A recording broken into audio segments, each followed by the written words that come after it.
Gunita Barčovska Latviešu sabiedrībā Īrijā ir zinām kā dzejniece, kas ir izdevusi vairākas dzejoļu krājumus, bet ne tikai. Viņa kļuvusi par iedvesmas avotu nevienam līdzcilvēkam, jo, neskatoties uz veselības problēmām, no viņas vienmēr staro mīlestība un prieks. Īrijā mēs esam konkrēti 16 gadi. Tieši. Kā mēs šeit nokļuvām? Mēs nokļuvām šā paša iemesla dēļ, kā jau es domāju, lielākā daļa. Mēs izdomājām, ka jāpamēģina kaut kas cits dzīvē. Vai nu darbs jāpamaina, vai es nezinu, kaut kas.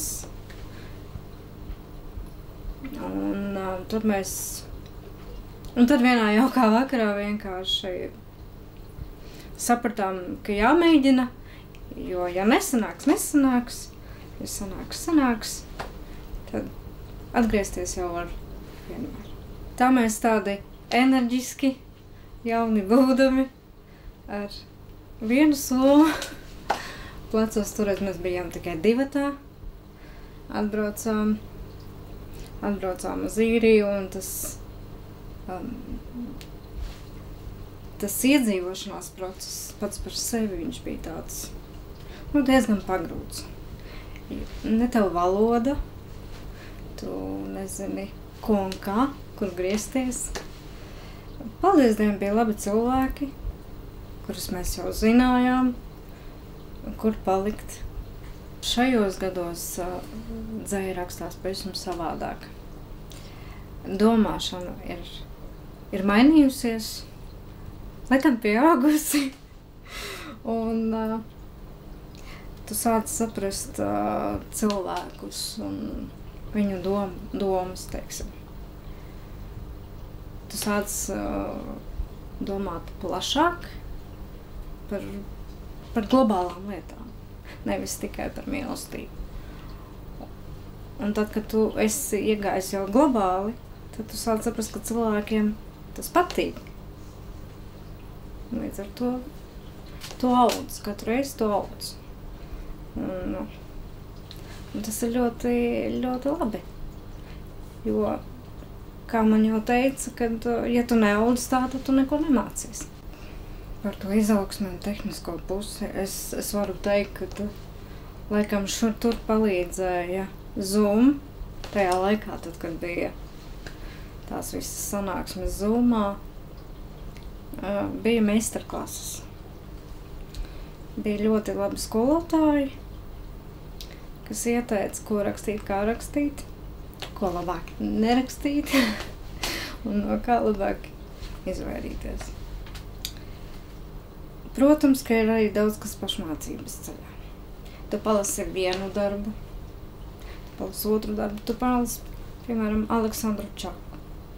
Un tu saproti, es gribu rakstīt kā viņš.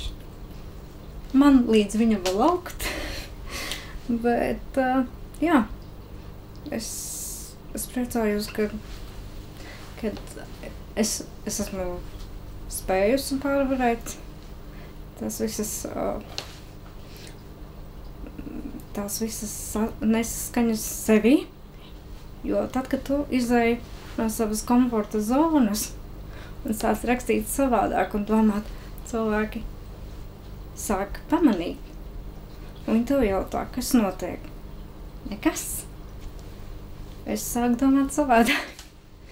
Principā, jā, meistarklases, pašmācība, grāmatas, un līdz ar to arī citi mūsdienu autori, kas ļoti, ļoti palīdz. Ļoti grūti ir izvairīties, tāpēc tajā brīdī, tad, kad piemēram, izlasi to pašu Aleksandru Čaku, tu sāc saprast, ka tu labprāt, un kāds cits pateiks, tu raksti kā Čaks, tas nav labi. Tur jābūt ir savai jodziņai, tev jābūt ir savai domāšanai, lai tu nekupē.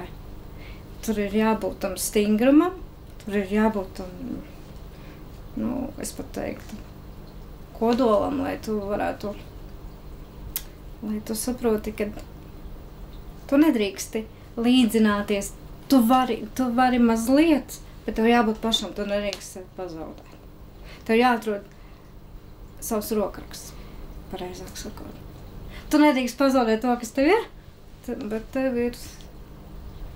ir kaut kas jāpamaina, lai cilvēki pateiktu jā.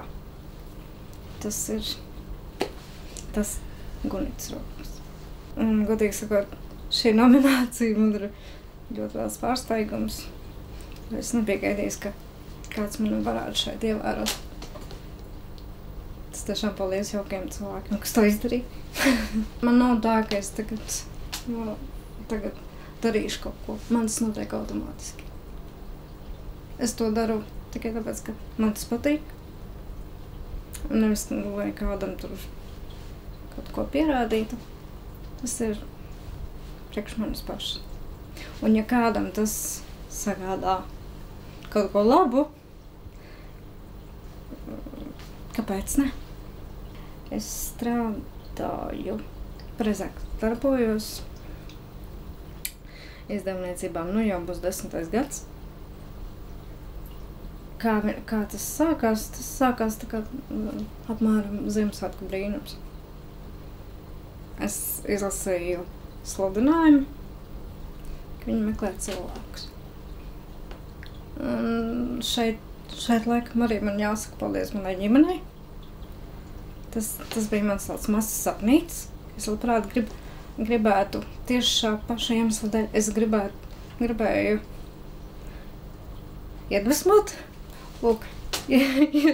iedvesmot un palīdzēt un pamēģināt, kā tas ir, kad kaut ko jaunu. Man pienākumi uzrunāt tevi, uzrunāt jebkuru citu cilvēku, kas raksta ne tikai dzeju, bet arī jebkuru gara darbu, teiksim, romānu, prózu, jebko. Principā mans darbs ir runāt ar cilvēkiem, iedvesmot. Un, un paņemt tos darbiņus, salikt kopā, kā tas viss izskatās, un nodot tālāk. Principā tas ir tāds socializēšanās darbs. Tev jāprot runāt. Tev jāprot būt laipnam. Tev jāprot parādīt, ka tu esi tajā iekšā ar sirdi. Un es esmu tur iekšā. Man patīk tas, ko es daru. Tas ir sirdsdarbs, kas ir pārāds kaut kā vairāk iekšēji. Teiksim, man arī ikdienā. Jā, un es esmu atvērta visam jaunam joprojām. Latvija tās ir mājas. Tas ir ģimene. Tas ir ilgas pēc vasaras, pēc līgo, pēc Ziemassvētkiem. Latvija tā ir mīlestība. Tā ir vieta, kur es piedzimu, kur es izaugu. Es esmu par to domājis. Es pieļauju tādu domu, jā. Varbūt vecumdienās kādreiz.